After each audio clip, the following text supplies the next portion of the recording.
Hola, ¿qué tal? Bienvenidos a Psicología y Neurociencia. Mi nombre es Guillermo y el día de hoy voy a presentar un tema muy interesante, un tema relacionado con la salud mental en la actualidad, en este 2020, y es un tema el cual tuve la oportunidad de exponer en una serie de ponencias el pasado 2 de octubre junto con mis amigos y mis amigas de Rotaract. Desafortunadamente, por cuestiones técnicas, no tuve la oportunidad de grabar la ponencia, por lo que decidí realizar un video con la misma presentación del tema. Bien, el título de esta ponencia es Alexitimia, cuando las palabras no alcanzan a la emoción.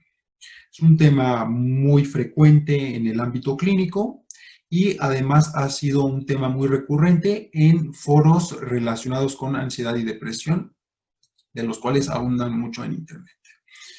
Es un tema que prácticamente nos compete a todos y que además ha afectado a muchas personas durante esta situación que hemos vivido a lo largo del año. Bien. Primero que nada, quiero comenzar por definir qué es la alexitimia. Bueno, la alexitimia se compone de tres elementos etimológicos: el prefijo a, que es una negativa; lexis o lesis, que significa palabra; y timos. Timos es emoción. Si juntamos estos elementos, pues prácticamente tenemos la palabra alexitimia, que significa la ausencia de palabras para expresar emociones. En una definición un poquito más elaborada, clínicamente hablando, estamos hablando de una incapacidad para procesar, identificar y expresar sentimientos o emociones. Es decir, las personas alexitímicas o con alexitimia son personas a las cuales les cuesta mucho trabajo poder externar sus estados emocionales. No encuentran las palabras para poder describir qué tipo de emociones o sentimientos están cursando o están procesando mentalmente.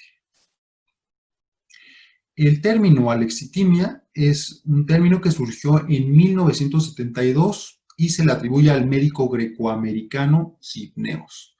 Fue utilizado para describir la dificultad para expresar emociones verbalmente en enfermos psicosomáticos. Este médico observaba que los enfermos psicosomáticos tenían una clara dificultad para poder externar emociones, para poder decir qué clase de emociones eran las que estaban cursando. Es un fenómeno que ha cambiado con el paso del tiempo debido a ciertos factores psicosociales y culturales. ¿A qué me refiero? Durante el siglo pasado hablábamos de ausencia o presencia de alexitimia. Es decir, los clínicos decían: esta persona tiene alexitimia y esta no tiene alexitimia. Hoy en día, precisamente por ciertos factores psicosociales, ya no podríamos hablar de presencia o ausencia, perdón. Ya estaríamos hablando más bien de grados de alexitimia. Es decir, hay personas que tienen más alexitimia que otras, por ciertas cuestiones que ya veremos más adelante. La alexitimia es observable en procesos patológicos y no patológicos. Cuando hablamos de procesos patológicos, estamos hablando de ciertos trastornos emocionales, psiquiátricos o incluso orgánicos, neurológicos. Por ejemplo, algunos trastornos en los cuales se llega a presentar la alexitimia están, por ejemplo, los trastornos del espectro autista. De hecho, originalmente la alexitimia era un signo de autismo. Las personas que padecen de algún trastorno del espectro autista tienen una clara dificultad para poder externar emociones. Por ejemplo, en ciertos trastornos de personalidad es muy común que las personas no puedan verbalizar sus emociones. Claramente en los trastornos somatomorfos es lo mismo. En lugar de externar el malestar de forma verbal, pues se manifiesta en un nivel corporal. Está presente también en trastornos disociativos, en trastornos de estrés postraumático y en algunos síndromes neurológicos. Vemos que es un signo que se presenta en, en un abanico de situaciones clínicas muy amplio. Bien, vamos con la etiología o el origen de la alexitimia. Primero que nada, me gustaría mencionar que desde mi perspectiva existen dos tipos de alexitimia. La alexitimia cristalizada o crónica y la alexitimia transitoria o situacional. ¿Cuál es la diferencia? Bueno, la alexitimia cristalizada o crónica es un tipo de alexitimia que se va formando desde la infancia. Es decir, las personas que tienen una alexitimia crónica son personas que desde que eran niñas tenían una clara dificultad para poder expresar verbalmente cómo se sentían. Esto es debido a ciertas cuestiones, como ya lo mencioné, puede ser orgánico, pero normalmente es debido a ciertas situaciones relacionadas con la educación. En cierto tipo de familias muy rígidas, o en familias alexitímicas, pues los niños empiezan a adoptar este tipo de funcionamiento. Por otro lado, está la alexitimia transitoria o situacional. Este es el tipo de alexitimia que todos llegamos a presentar en algún momento de nuestra vida. Generalmente se da después de alguna situación o evento muy estresante. Por ejemplo, estamos hablando de cuando una persona sufrió algún accidente automovilístico o algún asalto o un duelo. Es decir, después de este tipo de situaciones que generan mucho estrés, mucha angustia, las personas de alguna manera bloqueamos nuestro sentir en ese momento. Precisamente desde una perspectiva psicoanalítica, pues sería un mecanismo de defensa para precisamente no sobreagobiarnos, de alguna forma para ir poco a poco elaborando la experiencia. Sin embargo, pues es transitoria porque pues estamos con este bloqueo emocional durante un periodo de tiempo indeterminado en algunos casos, pero tarde o temprano, conforme se va elaborando la experiencia traumática, podemos ir hablando un poquito más de cómo nos sentimos en cuanto a esta situación vivida. No es algo que dure para siempre y es algo que poco a poco se va trabajando. Es diferente a la lexitimia crónica, como ya lo mencioné, porque esta pues dura solo un periodo de tiempo muy corto, por así decirlo. La lexitimia crónica se manifiesta desde la infancia y es resultado de la deficiencia en la identificación de emociones básicas. Como ya lo comenté en nuestro video de microexpresiones y lenguaje corporal, los seres humanos vamos empezando a entender ciertas emociones, vamos aprendiendo a gestionar ciertas emociones desde que somos niños. En el caso de las personas con alexitimia, pues no hay esta adecuada gestión emocional. Es decir, no hay una clara identificación de las emociones que se están viviendo. Incluso yo desde esta perspectiva clínica, pues tuve la oportunidad en alguna ocasión de evaluar a un niño con alexitimia y era una situación bastante interesante porque era un niño que no era capaz de identificar o más bien de diferenciar cuando se sentía enojado de cuando se sentía triste. Es decir, para él era lo mismo estar enojado que estar triste y lo expresaba de la misma forma. En este caso, él se aislaba y si se le acercaban los adultos para ver qué tenía, él expresaba cierta agresividad. Pero todo derivaba precisamente de esta falta de identificación de las emociones más básicas. Existen diversos factores que influyen en la manifestación de la lexitimia. Por ejemplo, la deprivación sociocultural y la deprivación social. Son situaciones que desafortunadamente se dan mucho en países en vías de desarrollo. Niños que precisamente porque no tienen un lenguaje muy amplio, no tienen un vocabulario muy profundo, pues tienen mucha dificultad para poder expresar sus estados emocionales. Y esto pues obviamente va generando una serie de problemáticas que se arrastran hasta la vida adulta.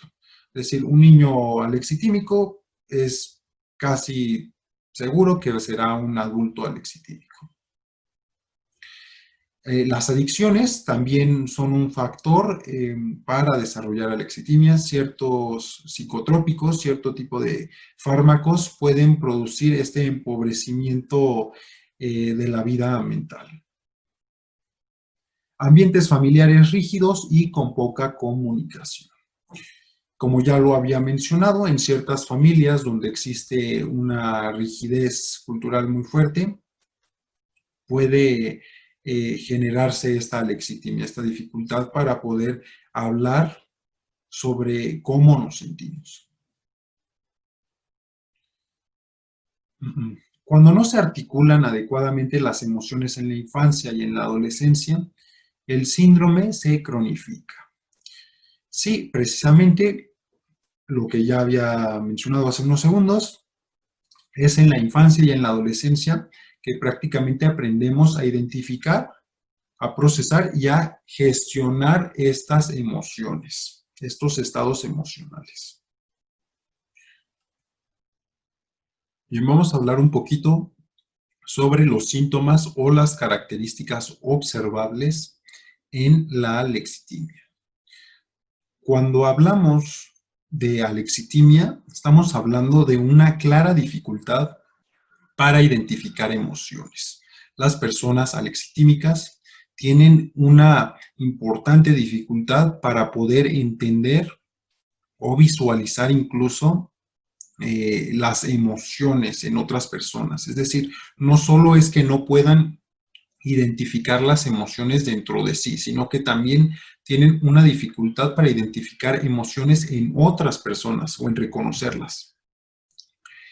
Por ejemplo, volviendo a este niño de 7 años aproximadamente que tuve la oportunidad de evaluar, era un niño que, por ejemplo, le ponías sobre el escritorio un conjunto de fotografías o de imágenes con rostros que expresaban diferentes emociones y él tenía una clara dificultad para poder entender qué clase de emoción estaba presentando cada uno de estos rostros. De repente confundía el rostro que estaba expresando tristeza con el que expresaba enojo o desagrado.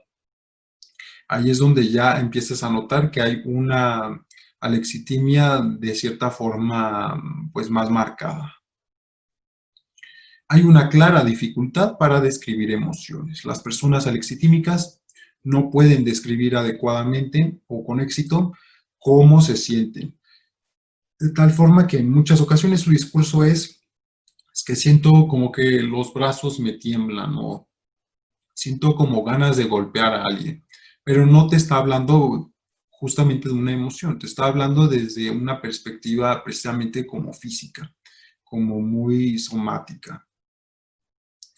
Existe poca creatividad y vida imaginaria. Las personas con alexitimia son poco imaginativas y precisamente cuando piensan o te describen algún escenario, lo hacen desde una perspectiva como muy racionalizada, sin emoción. Son personas que tienden a la impulsividad y tienen fuertes problemas para solucionar conflictos. Precisamente, como no pueden describir cómo se sienten, suelen ser más impulsivos, suelen actuar con más impulsividad. Incluso tienen muchas dificultades para planificar muy bien ciertas actividades o incluso para describir qué es lo que quieren hacer. Hay una dificultad para expresar emociones o sentimientos. Bueno, eso ya lo hemos estado hablando. En efecto, estas personas tienen una gran dificultad para poder verbalizar o externarle a otras personas, comunicar a otros cómo se sienten. Hay un discurso racionalizado. Por ejemplo, en un evento precisamente difícil como es un asalto, la persona va a tender a contarte el evento desde una perspectiva como muy lógica. Te va a contar te va a narrar la situación desde una perspectiva eh, muy lógica, desde los hechos. Por ejemplo, va a decir, no, pues iba caminando y simplemente se me quitaron mis cosas, pero en ningún momento menciona una emoción, un sentimiento. Bien. ¿Cuál es el problema? Perdón. ¿Cuál es el problema con la alexitimia? Bien, estamos hablando que las personas con alexitimia presentan más dificultades en sus relaciones sociales debido a esta incapacidad para comunicar. Realmente convivir con personas que padecen de una alexitimia grave es bastante difícil porque son personas que difícilmente externarán cómo se sienten, es decir, pueden aislarse o pueden actuar de forma muy agresiva. Sin embargo, no te van a poder expresar con mucha claridad cómo es que se sienten. Y eso puede llegar a ser muy desgastante para la pareja que de alguna manera convive con la persona alexitímica. En casos crónicos, la persona alexitímica puede desarrollar adicciones. En muchas ocasiones, estas adicciones a ciertos psicotrópicos o a ciertos fármacos, pues es para disminuir las sensaciones de ansiedad o de angustia que produce esta incapacidad para poder expresarse adecuadamente. Existe una comorbilidad entre la alexitimia y los trastornos de personalidad, en especial los del grupo B.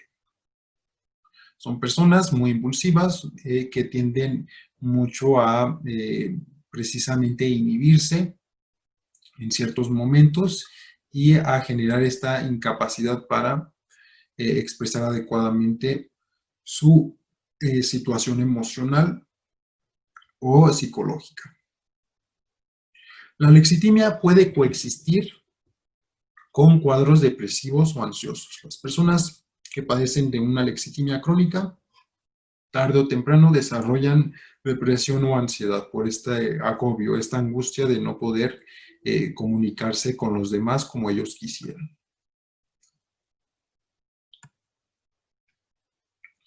¿Cuál es el pronóstico de la alexitimia? Primero que nada, hay que mencionar que la posmodernidad es un terreno fértil para el desarrollo de alexitimia. Estamos hablando de que en nuestra época actual, en nuestra época contemporánea, tenemos dos fenómenos que influyen para desarrollar alexitimia. Una visión dicotómica y una infoxicación electrónica. Hablamos de una visión dicotómica cuando no podemos matizar las situaciones. Generalmente esto se está dando mucho en ciertos discursos políticos, ideológicos, incluso en ciertos debates en internet, en ciertas redes sociales, se puede observar mucho como esta visión dicotómica, como existen buenos y malos, o existen ricos y pobres, existen personas trabajadoras y flojas, exitosas y mediocres. Es decir, no hay un término medio, no puede haber de cierta forma esta línea media, ¿no? O sea, todo tiene que ser de una forma o de otra, todo tiene que ser o blanco o negro. Y eso de alguna forma va a generar en nosotros una reducción, un reduccionismo en nuestra percepción de la realidad. Vamos a empezar a ver las cosas de una manera como más simplista, pero no desde una perspectiva positiva, sino que vamos a dejar de elaborar o de construir ideas que realmente sean funcionales.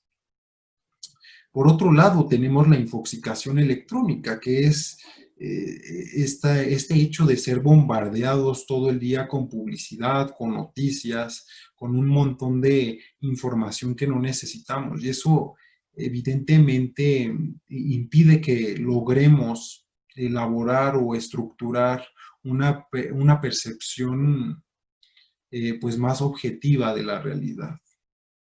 Entonces, de cierta forma nos vamos acumulando de mucha información que en muchas ocasiones no nos sirve y no podemos atender las situaciones que son importantes en nosotros mismos.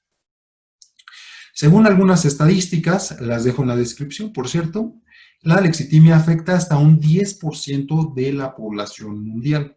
Se presenta con más frecuencia en países en vías de desarrollo o en países con marcada rigidez sociocultural. Para empezar, es una situación, es un fenómeno clínico que se da mucho más en varones, precisamente por esta situación de la rigidez sociocultural. Y bueno, entre los países donde más se ha observado este fenómeno, pues son países como Rusia, Corea del Sur, Japón, México está en la lista, desafortunadamente, y pues en muchas ocasiones es por una cuestión de la cultura, ¿no? Desde que somos niños, a nosotros los hombres nos inculcan que no debemos externar nuestras emociones, que tenemos que bloquearlas y todavía bloquearlas más si estamos hablando de emociones negativas. Por ejemplo, un hombre no denota cuando se siente triste, cuando se siente frustrado, decepcionado. Un hombre se tiene que guardar todas esas emociones y no externarlas. Eso es más de mujeres. Por lo tanto, eso genera pues un deterioro psicológico, emocional en la persona y puede derivar en ciertas situaciones bastante frustrantes y bastante desagradables socialmente, personalmente. Y bueno, no queda nada más que precisamente entender por qué se está sosteniendo este tipo de creencias tan rígidas, ¿no? El aislamiento social es un factor clave para el desarrollo de la lexitimia. Las personas, después de ciertos periodos de aislamiento largos, comienzan a generar un deterioro emocional y claramente una incapacidad para poder expresar adecuadamente cómo se sienten. Esto pues tiene mucha lógica. Normalmente todo tipo de comunicación pues es social. Entonces cuando nosotros dejamos de socializar, nos aislamos, comenzamos a dejar de tener este contacto con los demás y por lo tanto dejamos de expresar nuestros estados emocionales. Bien. Tratamiento, consejos para el manejo de esta lexitimia. ¿Qué podemos hacer? Y primero que nada, como profesionista de la salud mental, no me queda nada más que recomendar asistir a una psicoterapia, acudir con algún experto, ya sea un psicólogo o un psiquiatra, para poder atender un poquito mejor esta situación, si es que nos identificamos con lo ya mencionado.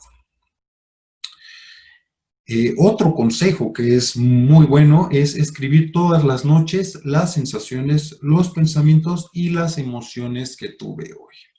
Es decir, en este sentido, todas las noches en una hoja y con una pluma, escribir qué sucedió hoy. Por ejemplo, decir el día de hoy pude visitar a uno de mis mejores amigos y me sentí bastante contento, o por ejemplo, me sentí bastante relajado, sentí mucha calma, sentí que me reí bastante. Y de esta forma, si vamos haciendo este ejercicio todos los días, poco a poco vamos a ir articulando un poquito mejor nuestras emociones o nuestros estados mentales. Eso nos va a ayudar mucho a planificar mejor, a organizarnos, a expresar mejor lo que sentimos y dejar de ser tan impulsivos. Un consejo que le tomo prestado a Bernardo Stamateas, un excelente psicólogo argentino, es hacer un poco más de lo que me gusta y un poco menos de lo que no me gusta. ¿Cómo es esto?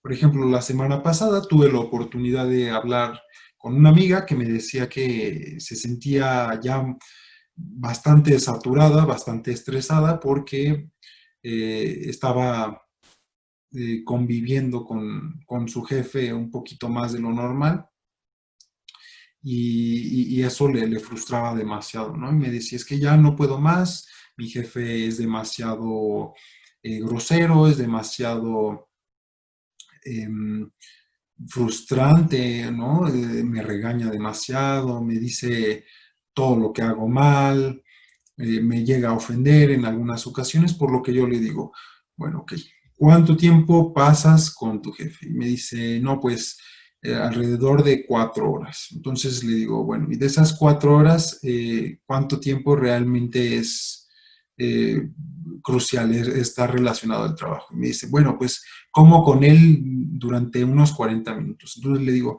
bueno, entonces a partir de mañana esos 40 minutos que pasas con él los vas a pasar a lo mejor sola o con otras personas. Ya no te sientes a comer con él.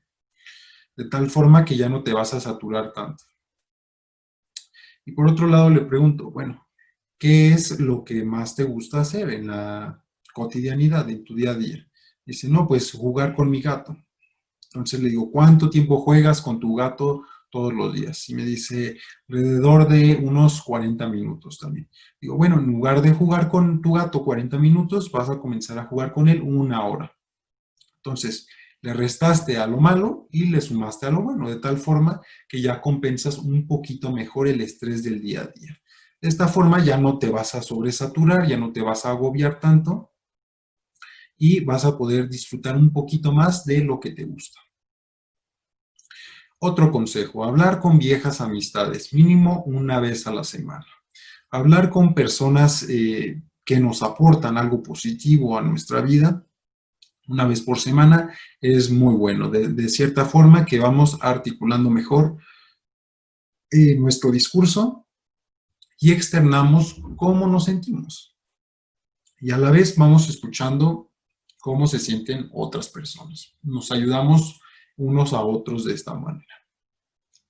Hablar con nuestros amigos, familiares, parejas y preguntar por su estado de ánimo. ¿Cuántas veces no preguntamos cómo estás, cómo te fue, pero más por una cuestión de educación, ¿no? Realmente no lo hacemos desde una perspectiva muy sincera, lo hacemos más por código, ¿no? Entonces, a partir de ahora, pregunta cómo te sientes, cómo te fue hoy, eh, cómo estuvo el día, pero poniendo atención a lo que dice la persona, realmente siendo sinceros y queriendo escuchar un poquito sobre el estado de ánimo de las personas que nos rodean. Eso es muy bueno para ambas partes. Dejas que la otra persona externe sus emociones y tú también vas empatizando poco a poco. Esto lo que genera es precisamente eso, una mejor comunicación y empatía. Leer novelas, poesía, escuchar música y evitar leer tantas noticias o contenido irrelevante. Bueno, primero que nada, leer novelas, poesía, escuchar música, hace que entremos más en contacto con nuestras emociones. Eh, Hay novelas, hay poesías que prácticamente son muy emocionales, describen estados emocionales de forma muy específica y pues eso nos ayuda a sensibilizarnos. Evitar leer tantas noticias o contenido irrelevante, pues hace que nosotros dejemos de estar tan en contacto con pues contenido que no nos ayuda, con contenido incluso basura. De esta forma no nos agobiamos, no nos frustramos por cuestiones que no podemos nosotros personalmente controlar.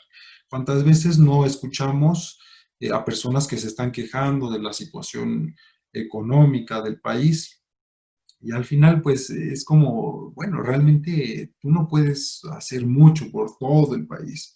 Sin embargo, si haces algo por ti mismo, si tú trabajas en mejorar como persona, pues evidentemente vas a generar un cambio, al menos en tu entorno más cercano. Y eso va a ser de mucha más ayuda que si empiezas a estar pensando o estructurando en el aire soluciones mágicas sobre la economía de tu país, ¿no?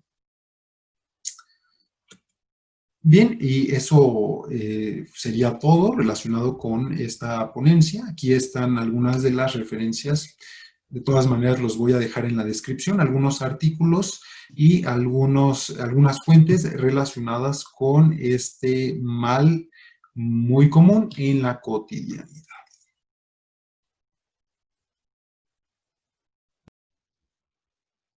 Bien, espero que este video haya servido mucho para aclarar este tema de forma muy concreta, muy concisa.